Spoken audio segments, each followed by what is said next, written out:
Hello everyone, myself Tara, a high masking neurodivergent woman who got diagnosed in her late 40s with ASD and ADHD. And this is my story. So born to a parents who were also neurodivergent. Now I can link back the traces of neurodiversity in my family.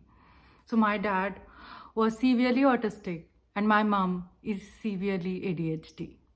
All throughout their life, they both have struggled with this undiagnosed mental health condition. We say that yes, it is mental health condition. And my grandparents also struggled all throughout their life, what I know from my mother. So, and then my daughter got diagnosed with this condition, so severe ADHD and severe ASD. And that was the time when I felt completely miserable because before my diagnosis, I was constantly dealing with inattentiveness, non performance at work, constantly living in this shutdown state, not able to express myself, not able to express my emotions, not able to take initiatives at work, not able to understand what is going on, not able to speak, that constant anxiety before speaking or presenting anything. That's real, and that constant lack of self-worth that follows with all those failures where your brain is not able to function for you. When you feel that thinking through is so difficult, you're just not able to think through, which impacts your analytical reasoning logical skills, and no one understands what's going on inside your brain. When you constantly procrastinate every single chore at your home because you think everything is a chore and your brain doesn't have the capacity to do this, it just feels tired, foggy, lost, disconnected. So when I look at this, I was masking, my parents were masking, my daughter refused to mask. That's what all the meltdowns were signaling. She refused to go to school. She just refused to put this, like, she just said that I don't care. I'm not happy. And that constant thing that she used to tell me that I don't want to live, or I'm not feeling joy, and there is nothing, life is boring, those constant meltdowns, aggression. And then I realized that, okay, I was masking. She refused to mask. What's wrong with that? I struggled because I used to think that we have to struggle, we have to push hard, and we have to do more. That's how we will get more. And yeah, I went for my diagnosis. I started medications, but then the feeling was still the same. The loss, disconnection, anxiety, that wasn't going anywhere. That was all there.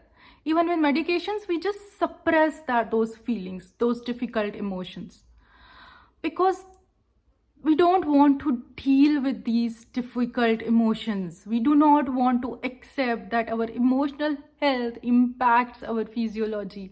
It impacts our brain's functioning. We do not want to accept this.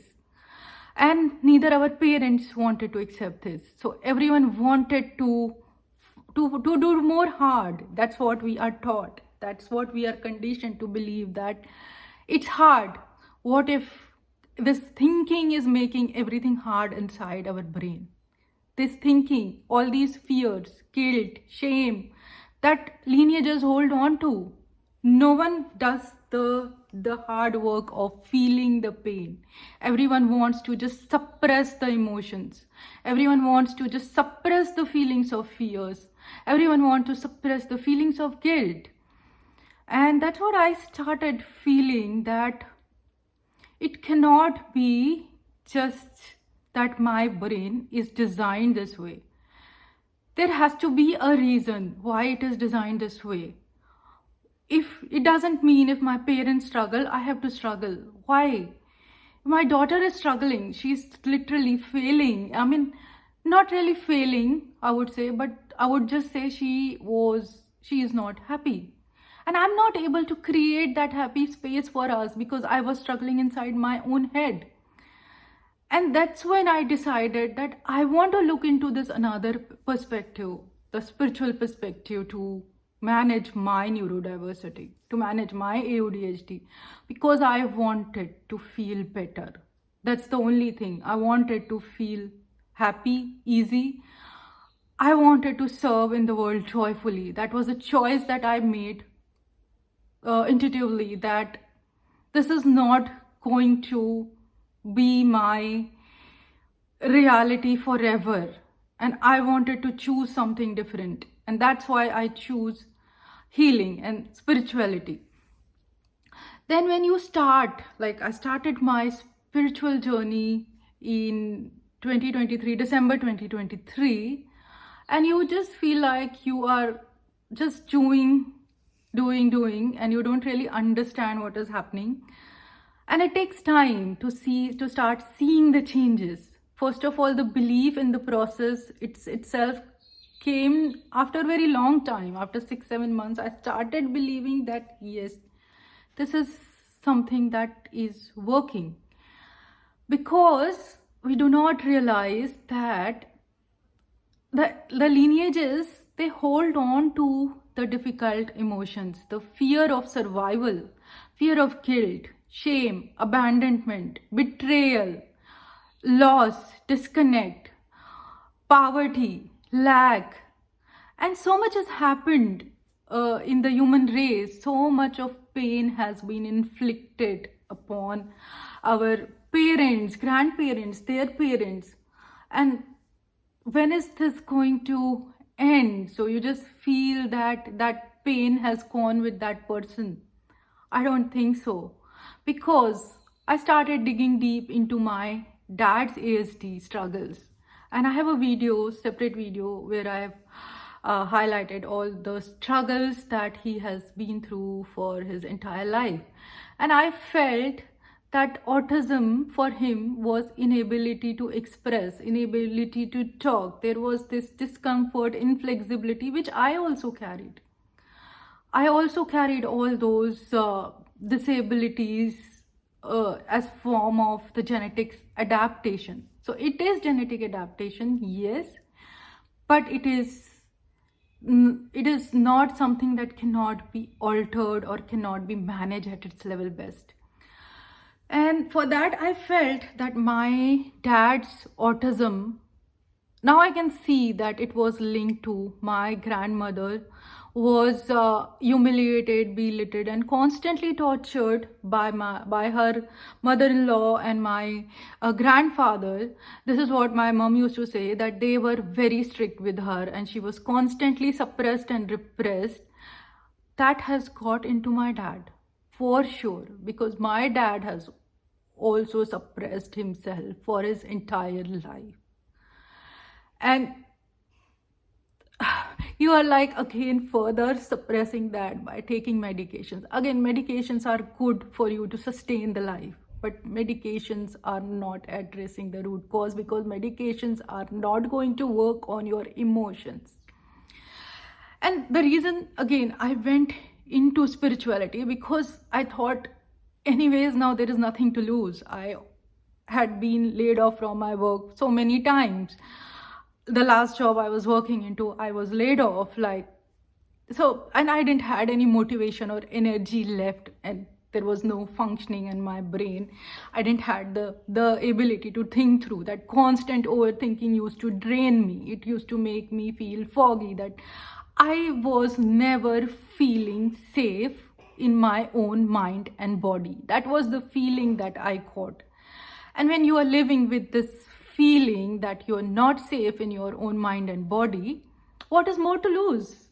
You already lost your inner peace. You already lost, like I already lost my inner joy. What is more to lose? I'm seeing my daughter not feeling inner happiness. Like, I don't see that it's a design and she have to be happy in this design. But instead of fixing her, I started looking within me, my own inner child. So I felt that my daughter is just magnified version of my broken inner child. So brokenness because of holding on to the fears. The fear of loneliness was a big thing for me. I got it from both my both grandmothers and my mother. The fear of not able to express myself constructively, not able to express my emotions, not able to express my joy, because I wasn't feeling any joy from inside. And I wasn't like, I can clearly say that that wasn't a joyful state I was living. I was just kind of telling myself that, yeah, I'm happy. I have a diagnosis and I am happy. But that wasn't the happy place I was into. And that's why I thought that there has to be more into the neurodiversity, that what we are seeing and managing only at the surface. I started feeling that it is clearly linked to inner happiness. It is clearly linked to inner joy. And that's why I started regulating my nervous system every single day. And right from December 2023 to till date, I am every single day regulating my nervous system through deep breathing. And after 3 months down the line, after 6 months down the line, you start seeing changes. Moment I used to feel that nothing is working and something starts working. And it is not like that period from 3 months to in between that 9 months, I was constantly getting triggered from inside. Like all those fears started surfacing. And I reflected on those fears. What kind of inner child wounds I was holding on to. It all start coming out. And you have to sit with all those difficult emotions, all those feelings of guilt you got, all these feelings of betrayal, loss, disconnect, rejection, everything. You have to sit with this feeling and also regulate your nervous system, because regulating your nervous system releases all those difficult emotions from your body and mind. And then your mind and body starts feeling safe within your own self. Your mind starts feeling safe, and then it starts reversing those survival adaptations.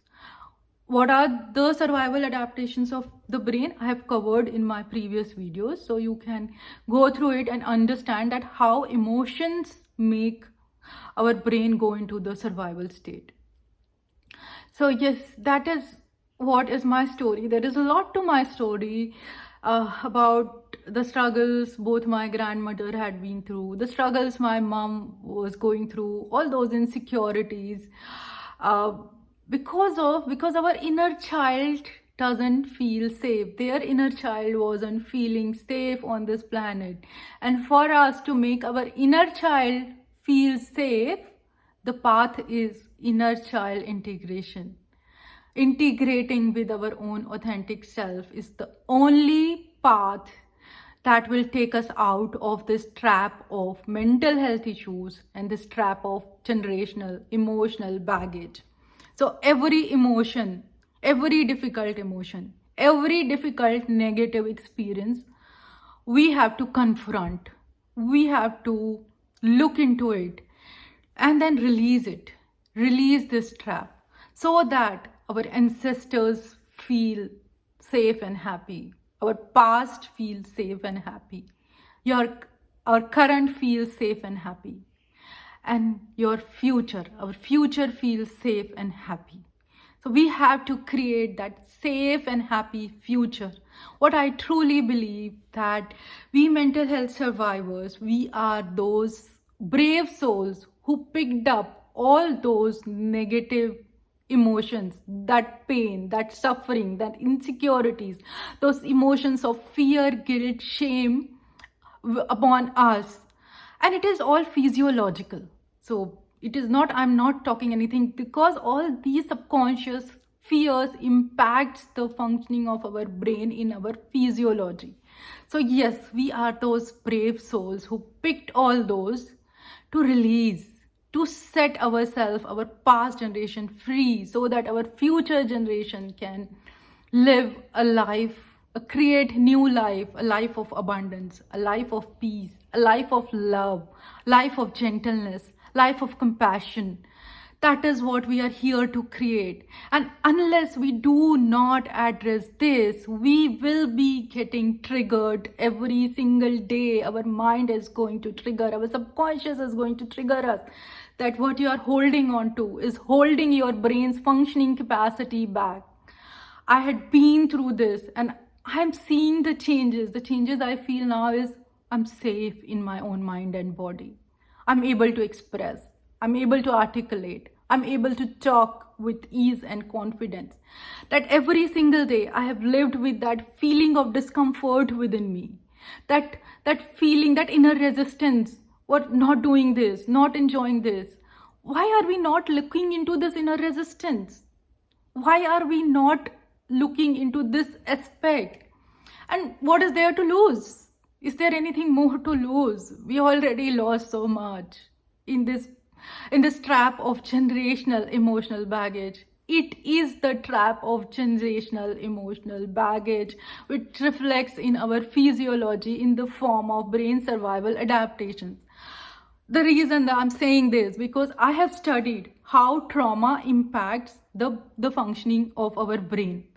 And that is what spiritual people have always been saying, that your generational emotional baggage impacts your functioning of your brain in this world. It impacts your ability to serve joyfully in the world. And serving joyfully in the world, functioning joyfully in the world is our authentic ability, is our birthright. We all have this birthright to serve joyfully in the world and attract our abundance. So why are we not integrating science and spirituality and choose the best for ourselves? Why should we just look into one aspect? And what if this other aspect starts solving out everything for us? The goal I set for myself was to feel peace, joyful, happy, at ease, balanced within myself. That was my goal when I started my spiritual journey. And once you understand that what is making you not attain this peaceful state within your own self, that's when you start understanding, oh, there are these inner child wounds that I am wounded from inside. My subconscious is feeling wounded from inside. And I have to integrate with my own self first. I have to relax myself. I have to calm down myself. I was like born with this state of anxiousness, functioning with anxiousness or functioning with just avoidance, or functioning with this clingy way of attaching with people in a very unhealthy style. That is what all reflecting in my way of functioning in the world. And this was all the reason of because of those fears, guilt, shame, those difficult emotions of grief, apathy that I was holding on to. That is why I decided I will release this, I'll process these emotions and I will release these emotions. And the result I'm seeing is like, I'm happy. I am at peace. I'm feeling loved from inside. This love is different. This love is way different, and this love brings the balance inside our mind, in our physiology, and then it starts reflecting. This love was missing for my entire life. I was doing things from a place of fear, and when you do every single thing from a place of fear, your brain is going to procrastinate. Your brain is going to feel anxious because we have got that high load of anxiety as form of generational baggage, and that is what we are born to look into first. So instead of looking into this anxiety, we are labeling the anxiety as ADHD and ASD and this and that, and we are not regulating our nervous system. The regulating of our nervous system only happens when we start connecting with our breath, and it is very scientific. And that's why I'm making all the videos, that why everything I'm saying is scientific. The only thing science doesn't accept is that generational baggage can impact the brain's functioning of the child, which is what is the work that I'm doing. So integrating science and spirituality. And the other thing which science says that once the trauma has impacted our brain's functioning, it cannot be reversed. But the quantum science confirms this, the neuroplasticity confirms this, that our brain and body are healable. They are regenerative machines. We are living beings. We can transform ourselves any single time. We can change our reality. That is what the awareness that I'm bringing, that I, being a high masking woman, 40 years, I have lived with this feeling of loss, disconnection, and I'm able to see the changes I'm feeling are real, they are profound, they are deep, and they bring a sense of joy, and then it makes our serving ability in the world joyful, and that is what we all need. So hope this video inspires you to look into this aspect of inner child integration, because that is what is needed in today's time. We need to find ways to bring our brain's balance back, to bring our brain's presence of mind back. So I feel like I'm now present. I'm present every single moment. And when you are present, you enjoy the moment. Then you don't get stressed and overwhelmed, because you just start feeling that your brain is now feeling present. It has released that baggage and it feels like so light from inside. And this lightness is what reflects then in the way you communicate, in the way you serve, in the way you function in the world. And that is what spiritual people have always been telling, that first calm down, first relax, but don't expect everything will happen like this. Healing is real, it is physiological, but it takes time. And healing also depends on how much you are ready to let go, how much you are ready to process. That is why healing is not for everyone, because a lot of people do not want to let go. And that's the only thing that stops the healing, or that obstructs the healing, is your own your own ego doesn't want to let go of the difficult emotions you have been through.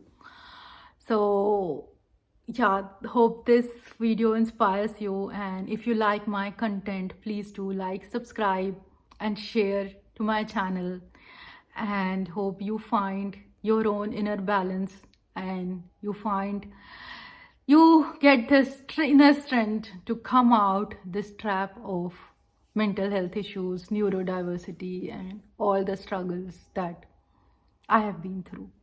Thank you so much.